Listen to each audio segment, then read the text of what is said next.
Hello. There she is, Bobbi. How are you today? Good. How are you? I'm good. Thank you so much for being here with us. I'm so excited for you to share your story and your journey. I think there's going to be tons of takeaways for this audience. So I really just wanted to thank you again for your time. Oh, my pleasure. I'm looking forward to our chat. Awesome. Well, let's jump right in. Can you take me back to the beginning of those early days? You were a makeup artist to start. What made you say, I want to make my own line of products? I want to start a business. Well, I was a makeup artist in New York City during the 80s when the makeup was just like crazy. And even back then, I never thought it was attractive. So I used to always have to mix and blend things to find the proper shades. And I realized it didn't exist. And honestly, it was just a chance meeting with the chemist where I told him I had this idea to make a lipstick that looked like lips. And he said, I could make that for you. And that's how the whole thing started. I love that. It's one of those stories that so many can identify with because you saw a need in the market, right? For yourself and for all these other consumers.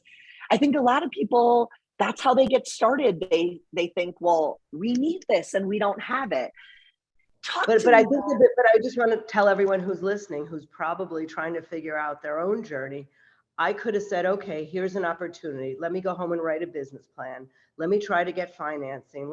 I did none of those things. I didn't know what a business plan was. I didn't know what marketing was. I dove in and just made a lipstick. I saw an opportunity. I dove in and I did it. And that's probably the difference of how a lot of people look at business, building their own business today. Yeah, that's such a good point. Thanks for mentioning that. Talk to me a little bit about the next step in the process when you were getting your products into department stores. What was that process like? That seems like just a behemoth and an uphill challenge. How did you do that?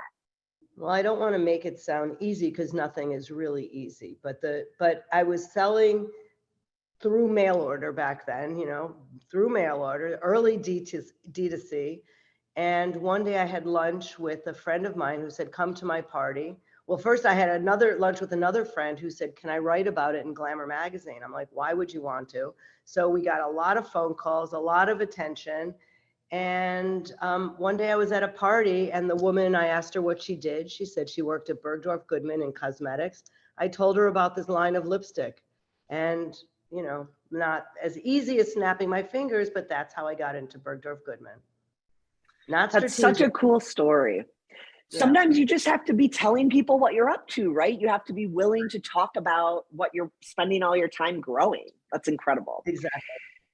Okay, so now let's transition to when Estee Lauder approached to acquire Bobbi Brown Cosmetics.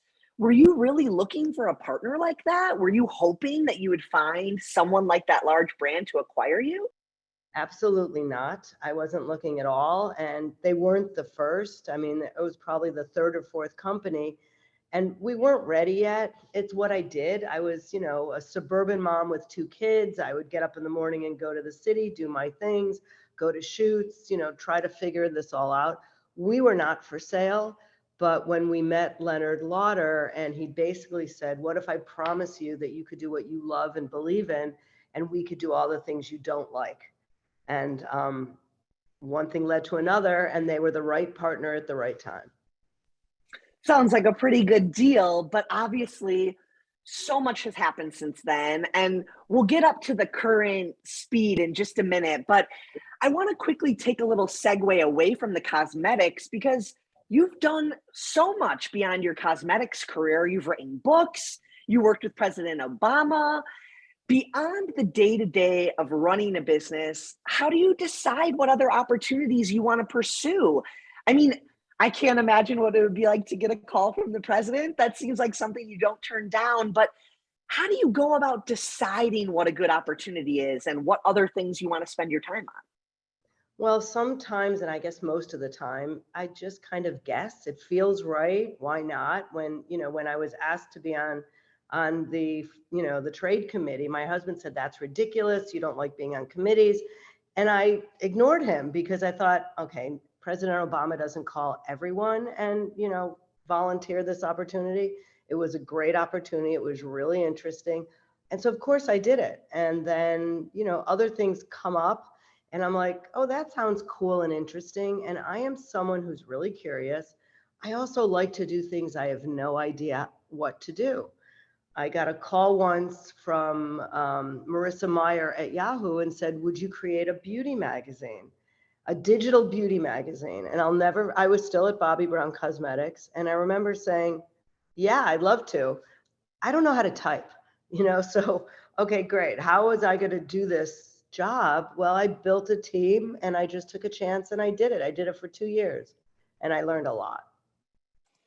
That's incredible. I don't want to put words in your mouth, but it does kind of sound like your success comes from the people you surround yourself with and work with and the people that you bring on to support you. Do you have any advice for how you go about finding the right people to be a part of your team or to really play a role in supporting you on a day-to-day basis? Well, look, it always doesn't work and you make bad choices and you think someone is a certain way. And, honestly, the older I get and the more confident I get, it's when you walk away from that situation and what you do with it. We had business partners that we were not getting along with. It was an awful relationship. I was young and I didn't know any better. I dealt with a lot. I learned a lot, and everything you go through is an opportunity to learn. So, a lot of it for me is gut, common sense, taking chances, not being afraid, having an amazing life partner, my husband, who helps me with decisions, having, a PR person in my basically my neighborhood to kind of talk about different things. So it's a combination, and honestly, build your posse, your supporters. It's not, there's no formula. You just have to kind of make sure you have good people around you. Yeah. Okay, I want to talk a little bit more about collaborations and partnerships for your brand. Calls from the president aside, right? When other people approach you and say, hey, we want to work together or collaborate, can you maybe give us some insights into how you decide what is a good partnership or not, and maybe what you look for, like signs or red flags? Mhm.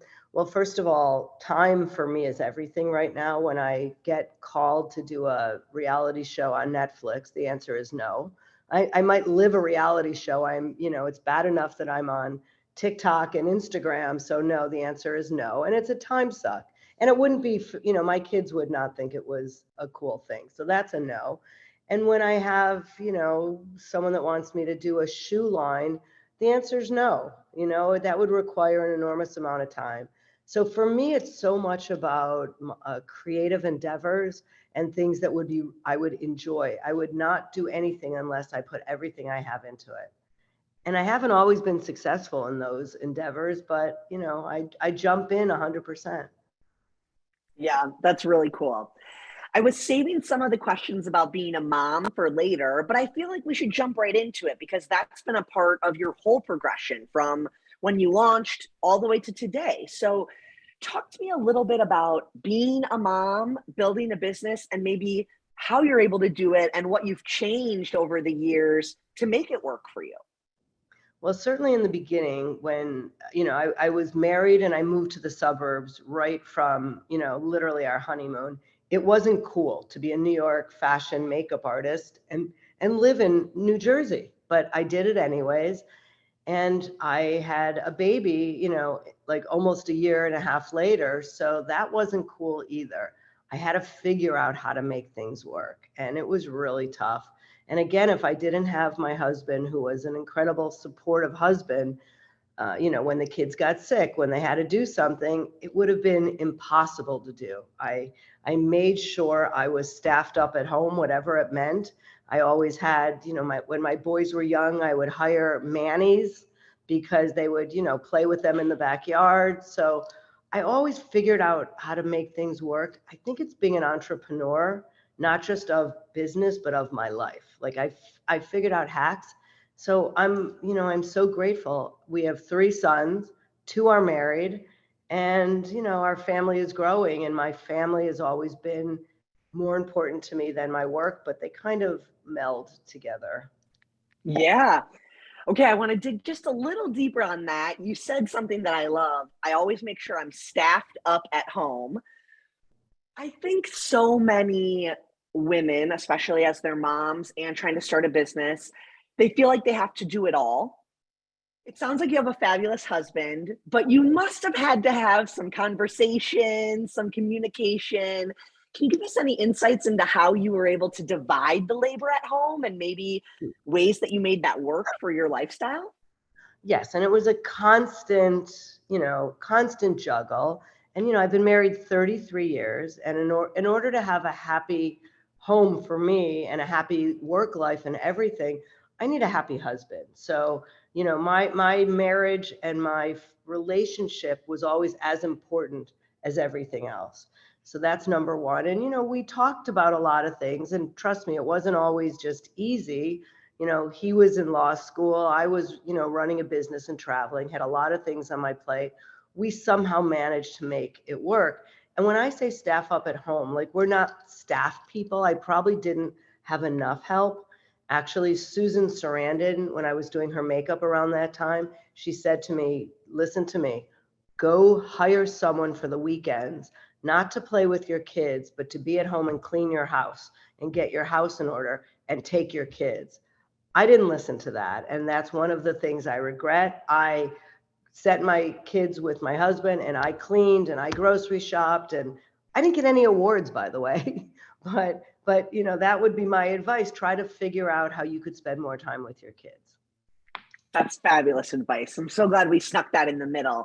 I know a lot of the women who are with us today are mom entrepreneurs, so that's very relatable for them. All right, let's shift gears a little bit. I have to talk to you about the Today Show because I just think that's the coolest thing. And you are like a long-standing regular, but you're a beauty entrepreneur. So did you always have aspirations to be on TV? How did you land that gig? And maybe what's that done Yeah. for your business? Well, I had never had aspirations to be in front of the camera. I never had, I never wanted to be an actress. I never wanted to do that. And I did know that the Today Show, you reached a lot of people. So if I was ever lucky enough to get a call, I jumped at it. And I knew early on that it was going to literally be a game changer. I didn't know how much, but before there was social media and any ways to reach the consumer, being on the Today Show was it. And so I was on maybe once or twice over the years, and I was at a book signing of my very first book. And there was the cutest little lady in the back of the room that called me up and asked me a question. And, I'm a nice person. I like people. I answered her. And she said, honey, are you Jewish? And I said, I am. And she said, I'm so proud of you. Is there anything else you would like to do? And she said, I've seen you on the Today Show. I said, I'd like to be a regular. And she grabbed my arm and said, Jeff Zucker, the then executive producer, was her grandson. So that was on a Friday. Monday morning, I was on the Today Show because Grandma Fran called Jeff, and Jeff came down. He says, what can I do for you? I said, can I be on once a month? Next month he came down. I said, can I be the beauty editor of the Today Show? He said, yes. He never came down the third month, so I forgot to ask him for money. But I was on for 14 years, and I'm just starting to go on again, which is crazy all these years later. That is so cool. And I just want to make this like relatable for everyone on the line, no matter where you are in business. I mean, I've seen so many business owners take advantage of local news and having a little segment on a local news station or, getting interviewed by the local news. So if you ever have a chance like that locally, or you meet someone in line getting coffee or at an event, toot your own horn a little bit and see what sort of opportunity you can get. Right. Okay. It's the exact advice, by the way, that I gave my sister in Chicago, who's a health coach, and she wanted to be on the Today Show, and she wanted all the things I did. And I said, Linda, you want people to be clients.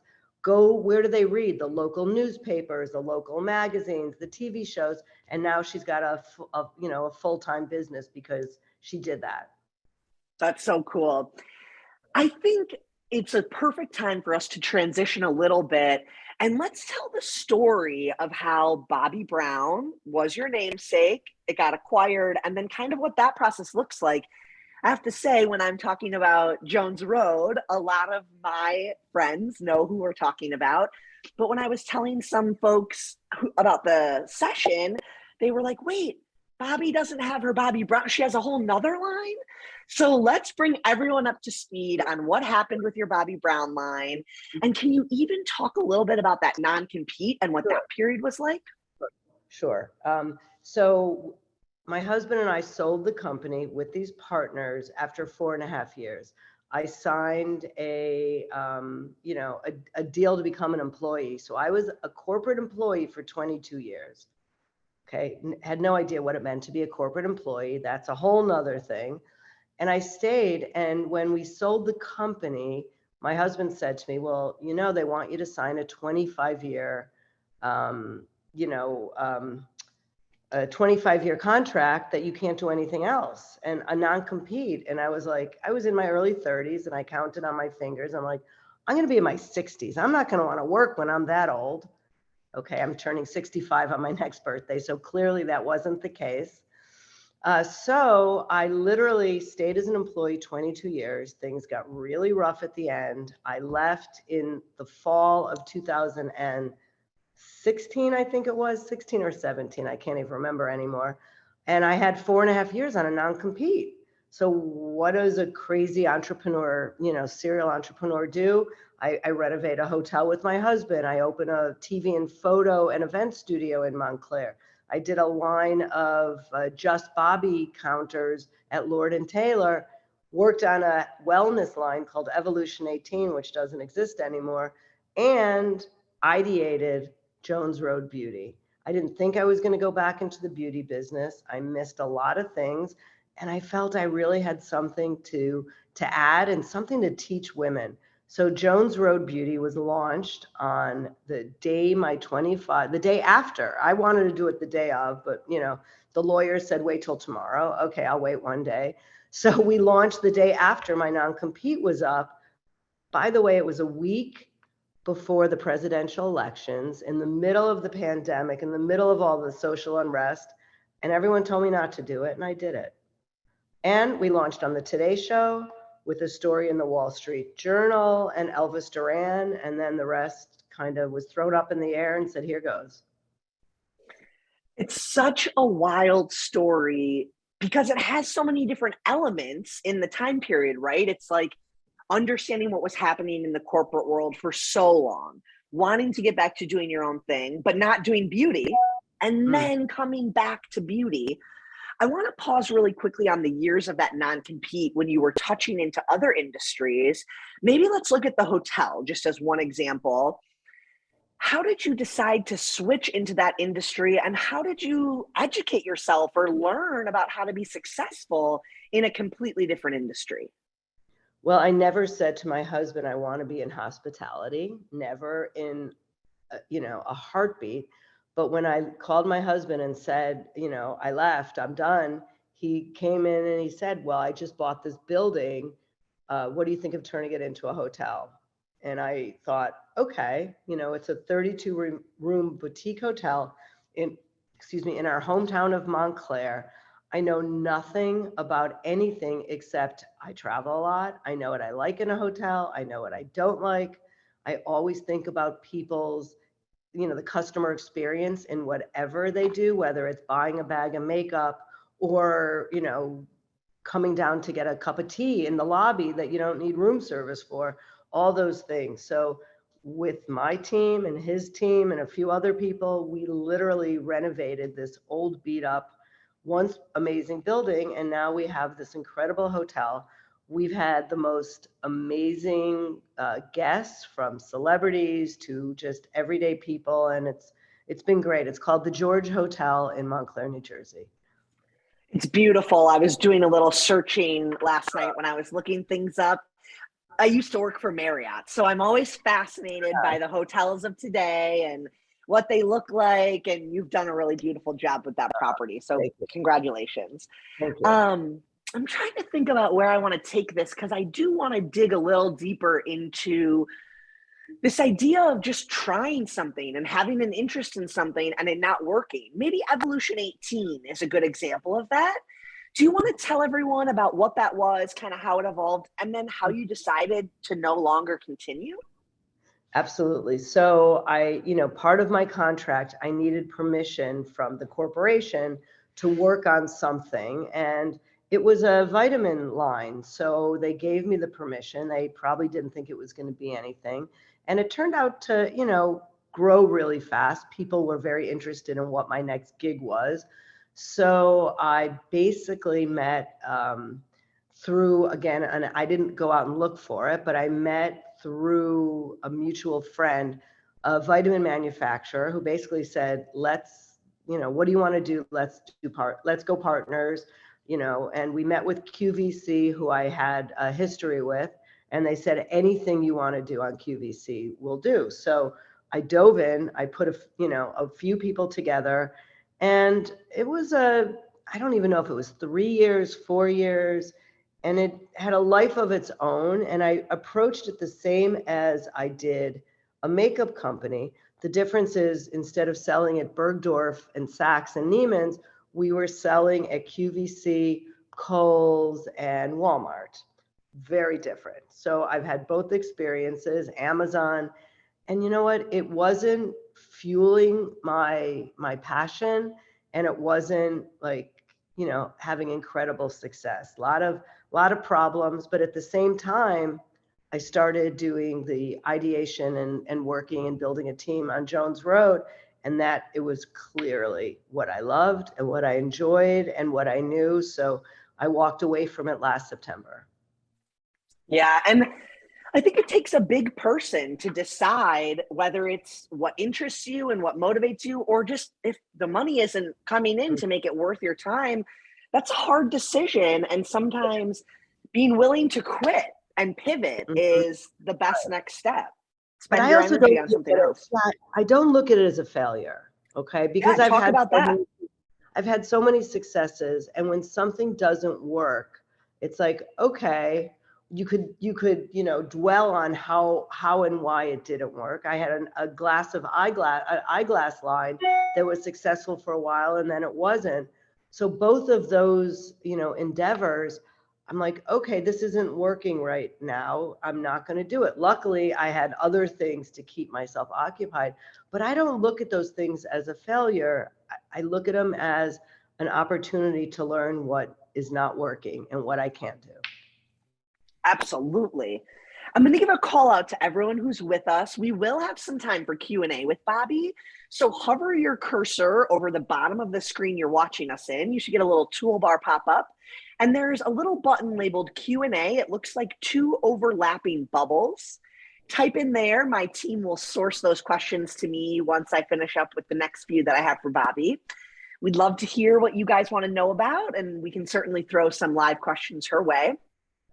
Now I want to talk about the difference between launching Jones Road in 2020 and when you launched Bobbi back in the 90s. I mean, I can just see so many differences, but to you, what was the biggest difference? And maybe what were some of the learnings or advantages to Jones Road's launch? Well, certainly the biggest difference is I knew absolutely nothing when I started Bobbi Brown Cosmetics. I knew nothing. I knew what I thought, but I didn't know that what I thought was actually very important information. My vision, my beliefs, my experiences. So I listened to a lot of people that said, no, you don't know. This is how it's done. And, sometimes it worked, sometimes it didn't. I learned so much being part of this very big brand that when I left was $1 billion. I mean, it was amazing for, a girl that got D's in math to be able to think about her, algebra teacher and say, ha ha, I made it anyways. So when I launched Jones Road, the cool thing was not only what I knew, but what I knew what that was a waste of time, energy, and money. So that was number one. I literally did things simple. I did it a little bit more, indie, I guess. And it was much easier, much easier. Yeah, I love that. And I think even just watching how you brand Jones Road, I think so many people can learn from that. So that's a little shout out and reminder to everyone too. going and looking at how other businesses or entrepreneurs are doing things. It's not stealing, it's not cheating, it's getting ideas, it's getting interesting things flowing across your mind that might give you an idea of what to do. I think this goes really well into my next question. You have become a TikTok sensation. But that Yeah. is like this thing. I mean, I'll be honest, I'm not even on TikTok. It kind of scares me. Like, it's just a Was new I. thing to learn. You got to Yeah. tell me how you did it, Bobbi. How did you decide to get on there? And how have you been Mhm. creating all this content? I mean, just fill me in on TikTok. So look, I'm someone who, especially since Yahoo, I've had my fair share of, trying things, social media. I love Instagram. I'm a visual being. I just, I handle 4 different Instagrams personally that I get up in the morning and I have to kind of deal with. I don't do it because I have to. I do it because I love to. The hotel, 18 label, my personal one, and BB portfolio, which is all my art, my archive. I don't do Jones Road. So I've just been someone interested in all that. And my son, who is my head of marketing, which is a whole nother story, and I had a conversation about content and how we can, we have so much content because I do so many things. We didn't have the infrastructure and the editors and all of this. And someone suggested we stop everything and go on TikTok. All I knew about TikTok, I had one personal TikTok of myself, my husband, and my niece dancing, which I was like, okay, I wish I didn't do that, but we did it. And then someone just said, just do it. So we picked up the phone and I basically said, hi, I'm new to TikTok. What do you want to hear? What do you want me to tell you? And people went crazy. And I couldn't, like, we got, a couple thousand people telling me what they want. And all they wanted was makeup tips, a lot for women over 40, over 50. And then I did a second one and it went viral. And a third one went viral. And then magazines started writing about it. I felt like I was Tootsie on the cover of some magazine. Like all of a sudden it's kind of blowing up. And it honestly, for all you guys out there, it's like it literally quadrupled our business, which was not a good thing because, now we have a lot of out of stocks, which is a whole nother, it's a good problem, but it's a whole nother, like, issues to deal with. But TikTok is amazing because I didn't go on and do what I thought everyone wanted on TikTok. I am my authentic self. I literally just find good light because I am of a certain age. And I literally just press a button. And when my son edits them and puts them up, they do well. When I do it myself, they don't do as well. So I'm trying to let my son take over. So sometimes you need a little bit of a social media expert to help you, whether it's your son or someone else. I think that's good advice. I Definitely. also want to circle back to something you just said. I mean, you kind of blew my mind there for a minute when you said that a lot of what people wanted to hear was makeup advice for women over 40 and 50. That just does not seem like the TikTok target demo, but am Yeah. I wrong? I'm totally wrong. And so You that's a are. good reminder too, right? Hmm. And I also mean, you try it, and if it doesn't work, I have other friends that are trying it and it's not working. And so, I might look at theirs and give them advice. They don't want to hear you talking about your business. They want to hear like what you eat for breakfast. They want like 60 seconds of something they could take away. They don't want to pitch on your company. That's what great TikTok is. advice. Yeah. Yeah, it's just about being yourself and letting people Right. know who you are. I love that. Okay, let's talk about this Jones Road brick and mortar because I think that's going to be really relatable for a lot of our audience. For one, how did you decide you were going to open a brick and mortar? I think that's an interesting choice, and you obviously gave it some thought. Just start there, maybe, and then I'll follow up with another question. Well, I always thought I would love to do, a flagship store. And, most people would find the busiest neighborhood in the coolest place, go to Soho or somewhere in Manhattan. For me, I know that's not what I like to do. My dream is to have just an empty box and kind of go stand there and say, what would I do? Like, I don't like to plan it out before. I'm also really lucky. My husband is a developer, had this cool building on a not center, street in our hometown of Montclair. And he basically said, here's a space, do you want it? The smallest space you could imagine. And he gave it to, we're doubling it finally, but it's doing incredibly well. And because of the pandemic, I haven't been in there a lot, but the team is literally knocking it out of the park. And they've built this great business, and, you know, hopefully we'll open other freestanding stores, because I don't want to go traditional retail. Yeah, I think that's really, really cool that you're just going down this different path. I mean, I think a lot of people might think, well, why not make the brand big enough and then sell it again? And you've really And then decided what? you want to try this. Right. And then And what? what would I do? I honestly, what would I do if I didn't do this? I would have to do it again. And you know what? I don't want to, I love this brand. It's literally, it's really, this brand is so much about who I am now and what I believe in. And it's about confidence. It's about being comfortable in your skin. And it's basically just about looking better. And to me, that's what makeup is. Makeup is not to be fabulous and someone else and change you. It's to be yourself. I was going to tell you all this towards the end of our chat, but I'm wearing a lot of Jones Road makeup right now. Ah, I was spoiled a little bit. Your oh, assistant sent me a box of things to try out. And I have to tell you guys, this is not anything I was told to say, but I had so much fun getting ready this morning. I haven't worn eyeliner probably since 2015. So that was fun. ah. Your And it's easy. mascara. I know the mascara is pretty amazing. It's incredible. I don't know if you guys can see my eyelashes, but Mhm. this mascara is, and then I have my lip gloss too. Let me reapply a little bit. And we have a code for all of you guys who are listening. So you can get your own Jones Road stuff too. I'll give you guys that in a second.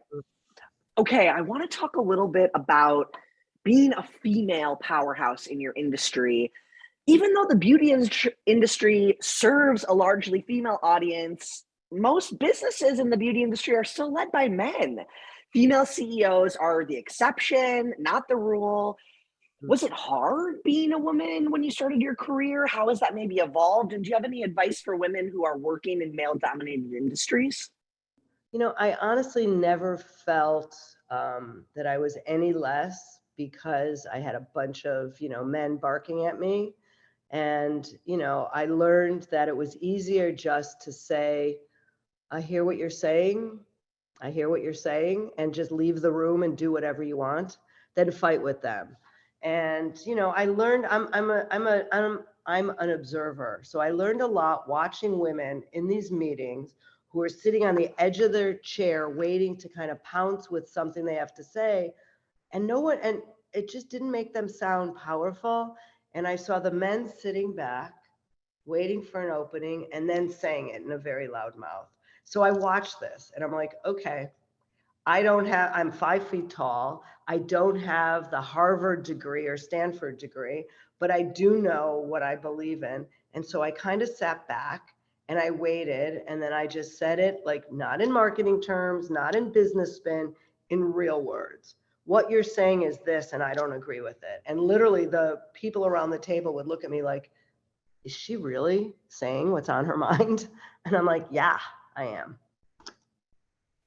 Good for you. And I think, that point about not trying to talk in all these terms or sound like, the jargon. It's like, Yeah, just be yeah, direct. Say what you're right. thinking. Stand up for your opinion. I Right. And love by the that. way, it's all common sense as business. Like, okay, we have to make a profit, whether you like it or not. And by the way, we need more and new customers. We're not going to get rid of colors that are for women of color because we didn't have enough customers. I'm like, I'm not discontinuing them. Go get me more customers. Let's talk Find more about, customers. yeah. Yeah, that's fabulous. Okay, we have some great questions coming in that I'm going to go through and start asking. But before that, I had one last question that I think would be good for everyone. Talk to me about some habits that you've developed during the pandemic that you plan to keep in the future. Well, I am someone that also went back to school and got my degree as a health coach after I left the brand. And I'm someone very interested in health and wellness because I really believe that the way you look is really based on what you put into your body, and also how you have the energy to do all the things you do. And, being a working mom, you need it. So I just, I'm someone that I make sure that whatever I'm doing is not a chore. It's just a routine. So I never ever have a cup of coffee without 2 glasses of water. I now am taking these greens that I have in one of the waters because it alkalizes my body, and I can have my coffee with my organic half and half and enjoy it, and I don't feel bad afterwards. And then I know certain foods hurt my tummy. I don't eat them. I know certain foods make me feel good. I try to eat more of those. And I move my body every day. And to me, moving your body is like the best place to clean out the cobwebs in your brain. And also, I use it to pick up the phone and either have a business meeting, talk to someone about what's on my mind, check in with my mother or a friend. And, that's how I get a lot done. Yeah. You mentioned an interesting point about what you eat and drink. And I think so many people, myself included, don't put a lot of time and thought into that, but it really impacts how we're able to function throughout the day. And I've heard so many people who are just worldly successful like yourself say that those changes really were the groundwork for them being able to move through the day every day with energy and confidence and, a clear Clarity. mind. Yeah. Yeah. And honestly, since I've already said I'm in my mid 60s, I've been doing this for, 30 something years, and I see people that haven't done it and they don't walk very well, and they just don't their body doesn't look like it feels good. It all matters, right? And it's not about, oh, I'm going to go on a health kick. It's what you do every single day, whatever. And it's as little as going for a slow walk. Mhm. It doesn't have to be huge. Well, and I love your point about like you enjoy your coffee. So there's no need for you to cut coffee, but you Right. need to add water in order for your body to be okay with that. I'm going to do that new trick now, that 2 cups of water. I'm starting that Yeah. tomorrow. I love that. Okay, let's dig into some of these questions. We have really good ones here. Our first one is from Michelle. Any advice on where to start if you have several different business ideas? She's feeling a little bit overwhelmed right now. Well, let me tell you firsthand, you can't do several things at once. So you need to either choose what you like the most or what's the easiest on the list. And, maybe you're a person that could do 2 things at once, but, start with one thing. And by the way, like, don't be in a rush. You're learning as you go. And you know what? If it doesn't work, luckily you've got the other ones on the list, but one thing at a time. Fabulous advice. How do you deal with different types of adversity? Maybe people doubting you or copying your products or you doubting yourself. Well, that exists and it happens all the time. When it's doubting myself, it's oftentimes where I'm not my best self, possibly I've been traveling too much or not eating properly. And, I know that kind of sets me into not the best mental state. So I kind of take a step back and stop obsessing about the things I'm feeling and just kind of slowly start to think about it, or have someone you could talk to. But there's times where you just need to take a break and say, okay, is this working or not? And as far as, there's always someone that says the world doesn't need another makeup line, or you're too old, no one's going to be interested. I mean, I heard everything. And you listen and you move on. It's like, guess what? It's just noise, and it's not your noise, it's their noise. I love that. We've had so many quotes today. It's not their noise, it's your noise. Got to get staffed up at home. I'm loving it. Okay, this is a great one. How did you come up with the names Jones Road and the George Hotel? Where did those come from? Well, the George Hotel it was easy, and it was my husband's idea because the inn that he bought was called the Georgian Inn. And it was definitely we're not a bed and breakfast inn. It's a boutique hotel, which is chicer and cooler anyway. So we shortened it and modernized it and made it the George. That was easy. Now, Jones Road, I had a deadline that I had to decide and, basically get a name approved, not only by my team, my husband, my kids, but by, what was available. And there's not a lot of things. And I had all these clever ideas. I couldn't use my name. And I didn't know if I was literally going to be, sued by somebody. So I was very careful. And I had a deadline, and I was really worried about the deadline. And one day I was driving with my husband, and I was on Waze and Google Maps helping my husband with direction. And I looked down and I see Jones Road. And out loud, I just said, "Oh my God, Jones Road beauty." And my husband looked at me and he's like, "I love it." And as soon as my husband loves it, I'm like, okay. So then I, went to the office and I asked them and they loved it. And guess what? It was available. No one had Jones Road beauty before me. So it is Jones Road. And by the way, the reason, like immediately I said, well, it reminds me of a UK brand because I love the UK. It just seemed like a bespoke brand. And also, I can't use Brown, so I might as well use Jones. And there it is. I love it. I think it's such a fabulous name. And from the first time I heard it, I'm like, yup, it's in the memory. It's seared in there. Like, I just know it. And I also love the way that you have your logo. So for everyone who's interested in product merchandising and design, take a look at how they do all their stuff because the logo is great. And even like the sizing of the color and those things, it's all very well thought out. I can tell it's very eye-catching, and I grabbed it right out of my big makeup bag that I had spread out this morning. It was like, where's my eye pencil? Oh, there it is. Where's my lip gloss? Oh, there it is. You can also use the lip gloss on your cheeks as a little bit of blushy sheen. Oh, I Don't put love it that. not on your eyes because it's got peppermint in it, and that would burn your eyes. But Now we have to tell these people about the really cool eye shimmer liquid eyeshadow that you have. yeah, let me see if I have it in front of me. It's called Sparkle Wash. Comes in about 8 or 9 colors, and it's really great because it's very glass-like. It dries, it doesn't smear, and it doesn't get in your lines. And a little, illumination is good. It's like wearing, your pearl or your diamond earrings. It just adds a little. And you could use this on your cheeks, and you can even use it on your lips. Yeah, that's awesome. Okay, let's talk a little bit about partnering with influencers or micro influencers. Do you find that a worthwhile marketing strategy for your products? And how big of a marketing pie do you allocate for that if you do?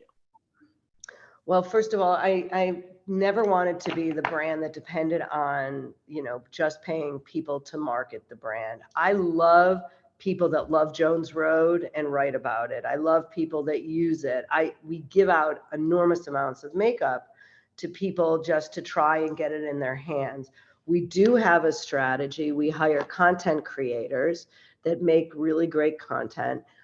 What I've learned is sometimes the people with the biggest platform don't really move the needle. Like I have a lot of people that, are friends of FOBs, I call them friends of Bobbi's, that have millions and millions of followers. And when they post something, nothing happens. And I have other people that have smaller but more important, followings that's more like authentic, and those really help. But none of these moves the needle all by itself. It's honestly a little bit of everything. Yeah, and I love what you mentioned about the amount of followers doesn't always equal the impact, and that's so important. We found that at Yelp too. We partner with a lot of different people to do things, and you can really get distracted by the followers, right? Like 1.4 million followers, wow. And then they're not real, they're not authentic, they're not engaged. So I think that's a really good point. Right. Yeah. Absolutely. Okay, let's see what else we have here. Oh, this is a good one. I'm in the corporate world right now, and I don't enjoy it after 12 years, but it's familiar to me. The last year or so, I've been contemplating taking the leap into what I really love, fine art. How does someone find the courage to leave something they know and go for what they really want to do? Well, it's not really courage, it's more reality, meaning your financial situation. Like I never want to say, okay, everyone leave and follow your dreams. No, you got to buy milk, you have to pay the rent, you know your situation. And a lot of people are pretty much stuck in these high paid corporate jobs because of, finances. So then what do? Well, you know what's called a side hustle. Do what you love on the side, see if there's a way that you can maybe see if something could work. And if it starts to become an economic, possibility, then you know when to shift. But every situation's different. So you've got to kind of know your own. And there's some people that say, I'm so miserable, I'm going to get a waitressing job at night so I could do what I love during the day. Like those, again, you have to be in charge of your own situation. That's great advice, Bobbi. I mean, it's not just about following your dreams, right? It's about like figuring out all the pieces that can allow you to follow your dreams. So Right. are you leaving corporate America and subsidizing your income some other way that isn't as emotionally and time draining as your job was? It's a good point. It's not always just about like feeling bold enough to leave. Sometimes Right. it's about, can you physically do it? Okay, let's see. Okay, this is actually a good question. And this might be more back in the day, because obviously you have a lot of different cash flow avenues right now. But how did you know when you maybe needed more cash? Did you go through like formal funding and a business loan? How do you think someone evaluates those decisions and knows if they should borrow or not? Well, again, every situation is different. When we had the idea to launch the lipsticks, and I launched with 10 lipsticks, basically we had partners and we each put in $10,000, and that's how we started. And I think maybe we put another 10 in at some point, and then we just started making profits and reinvesting. We never needed to ask for a loan. We didn't know where this company was going anyways. And, so I've never had to ask for money. And it's very interesting that with Jones Road, it's self-funded. And now all I do is kind of say no to people that are, wanting to give us money. And I'm just so, it's so nice to not have those relationships where I have one more person that is expecting something from me. So I'm very happy that we're self-funded. Yeah. And for you guys who have questions about that stuff, we do have a funding and finance panel today. So make sure you tune into that or catch it on demand. They're going to have some great advice for all different levels and sizes of business. I think I can squeeze in one last question before we let you go. What did you learn as an entrepreneur working in corporate before relaunching your brand? So, what was maybe the biggest takeaway that you left Estee Lauder and brought into Jones Road? Well, I was always an entrepreneur. I always tried to do interesting things outside of the boring day to day. And really what I learned the most is that in order to get something to move ahead, you have to make decision and you have to have the right process in place to get it done. But you didn't need as much as we had before. And all that usually did was clog up any kind of channel that moves things ahead. So no matter how big Jones Road gets, I will always be a nimble organization because that's how you get things done. What a great way to end. Bobbi, I cannot thank you enough. I'm still blown away that we were able to have you be a part of this event. It really means so much to us. Thank you, thank you, thank you for your time. And for all of you guys who are listening, Bobbi has been so generous. She created a promo code for all of you to take advantage of through the end of this month. So we'll include it in the follow-up email tomorrow as well. The code is Yelp20, and it gets you 20% off any of the items and products on jonesroadbeauty.com.